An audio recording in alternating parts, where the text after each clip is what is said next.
I am Daniel Eunice A. Fernandez. So today, I will be performing a bed making method demonstration. So the equipment that I've been needing are alcohol for hand hygiene, clean gloves, button sheet, rubber pad or improvised, draw sheet, top sheet, blanket, and pillowcase. Good morning, Ma'am. I am Lady Eunice A. Fernandez, your student nurse for today. So today, I will be assisting you to perform a bed making. So, may I see your wristband? And please tell me your name and your birthday.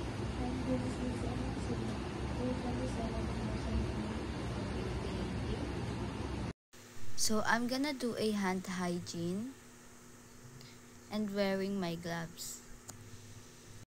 And also, I'm gonna provide a privacy to make sure that the patient is comfortable.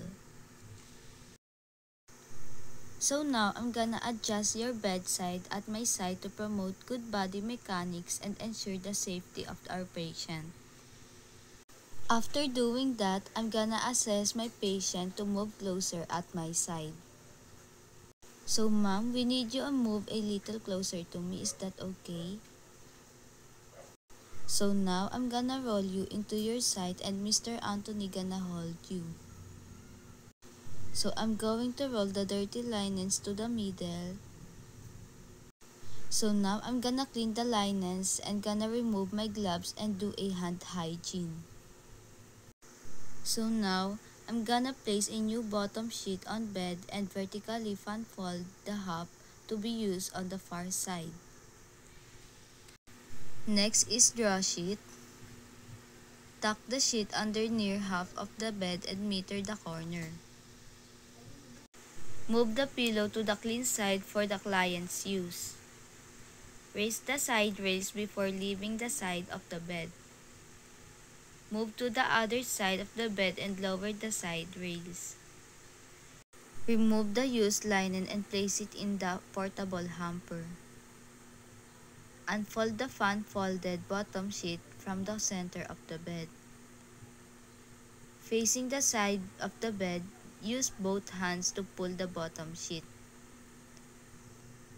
Unfold the draw sheet fan folded at the center and pull it tightly with both hands. Pull the sheet into division. Face the side of the bed to pull the middle division. Face the far top corner to pull the bottom division. And face the far bottom corner to pull the top division.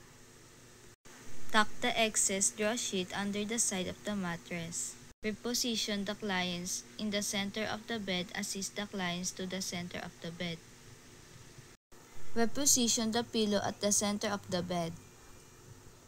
Determine what position the client requires or prefers and assist the client to that position. And now, I will apply or complete the top bedding. Spread the top sheet over the client and either ask the client to hold the top edge of the sheet or tuck it under the shoulder. The sheet should remain over the client when the bath blanket or used sheet is removed. Complete the top of the bed. So I will ensure continued safety of the client. Raise the side rail.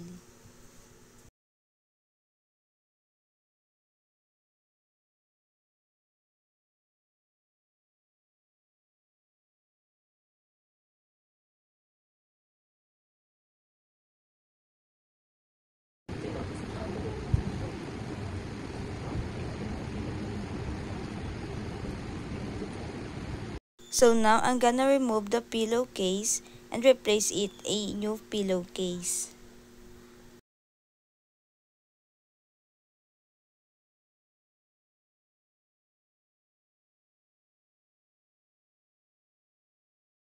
And lastly, apply the blanket to the patient. So now, ma'am, we're done changing your bed linens. Thank you for your cooperation. Ma'am, if you have any questions, don't hesitate to ask me.